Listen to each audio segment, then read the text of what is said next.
Folks have been asking how I make my pie crust. Today we're going to show you. It is as simple as pie. Pun intended, folks. You have a cup of shortening with 2 2/3 cup of flour. And as you know, I use a half cup measure, so again, don't panic out there, folks.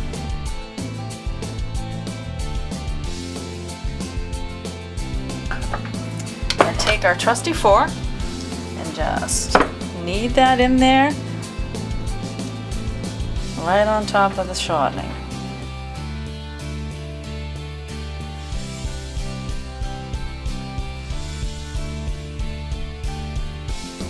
And you see how it just grabs onto the flour?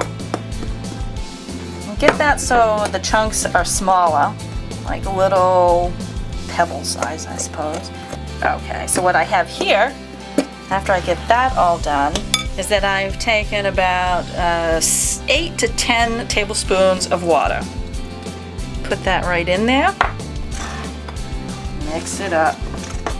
It's not going to catch all the flour, it's fine. You're fine, you're going to need more flour to roll it out anyway, so don't worry about that. And now, this is where you get your hands dirty. I'll be honest, this is not my favorite thing to do, but it doesn't really matter because it makes the best pie ever, in my humble opinion. We're rolling on a cutting board that my dad made me a few years ago, which I totally love. You want enough flour, make sure you get some flour in your rolling pin, roll it out. Don't worry if it's not perfect looking, but you do want to make sure you have enough flour. We're going to make it not too thin. I like a thicker crust. I mean, you don't want to have your pie served and all of a sudden it crumbles out of the shell. 1/4 1/2 thickness. If you lay down 2/4 on top of each other, almost that thick. Then we put that into, wait for it folks, a stoneware pie plate. Put half of it, fold it in half, put half of it in the pie plate. Put the other half right there. Look at that, covers it perfectly.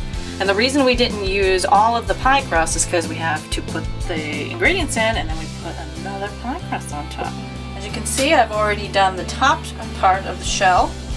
Again, try to aim for about half of the pie and quickly cover that. Make sure there is no, turn it around, make sure it all meets.